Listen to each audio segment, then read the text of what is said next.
Chers compatriotes, ce 1er novembre, l'Union européenne a lancé l'opération Triton.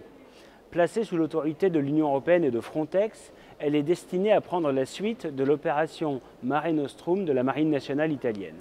À travers celle-ci, ce sont 150 000 immigrés clandestins qui, en une seule année, ont été pris en charge en mer et ramenés sur les côtes italiennes, pénétrant ainsi dans l'espace Schengen.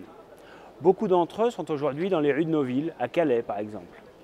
La secrétaire d'État aux Affaires étrangères britannique, Joyce Hanley, a annoncé que la Grande-Bretagne ne soutiendrait pas cette opération, contrairement à la France, déclarant même que ces opérations créent un facteur d'attraction, entre guillemets, involontaire, encourageant plus de migrants à tenter la dangereuse traversée de la mer et conduisant donc à plus de morts tragiques et inutiles, fermez les guillemets. Et c'est en effet une évidence. Les opérations Mare Nostrum et désormais Triton constituent de véritables incitations à l'immigration et envoient un message particulièrement néfaste aux candidats à l'immigration clandestine, ainsi d'ailleurs qu'aux réseaux de passeurs.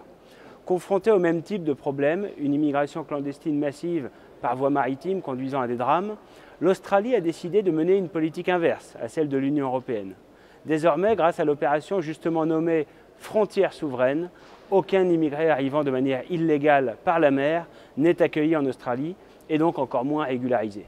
Ce message de fermeté, relayé par une campagne de communication efficace, notamment avec des clips vidéo dissuasifs diffusés dans les pays d'origine des immigrés, a produit des résultats absolument exceptionnels.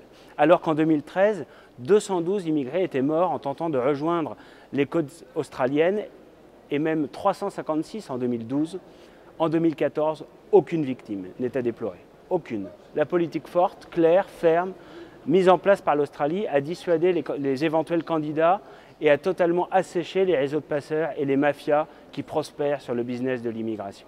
Dans le même temps, 3000 clandestins ont trouvé la mort dans la Méditerranée. Quelle est la politique empêchant les drames? Quelle est la politique la plus humaine et responsable? Le laxisme de l'Union européenne ou la fermeté australienne? Eh bien, les chiffres apportent une réponse claire. Je le répète, 3000 morts en Méditerranée, aucun qui tente de rejoindre l'Australie. Le volontarisme politique affiché par la Grande-Bretagne dans cette affaire, tout comme l'exemple frappant de la politique menée par l'Australie, souligne dans le même temps l'absence de courage et de sens des responsabilités de nos gouvernants, UMP comme PS, face à cet enjeu crucial pour la sécurité, l'identité et la cohésion de notre pays. Oui, pour faire face à l'immigration massive et incontrôlée, il faut tout d'abord faire comprendre que notre pays ne fera preuve d'aucune faiblesse face aux délits de clandestinité, lutter contre les réseaux criminels et les mafias prospérant sur cette situation, retrouver la maîtrise de nos frontières et donc pouvoir décider qui entre en France et mettre en place des partenariats avec les pays d'émigration. C'est la politique que mènera le Front National.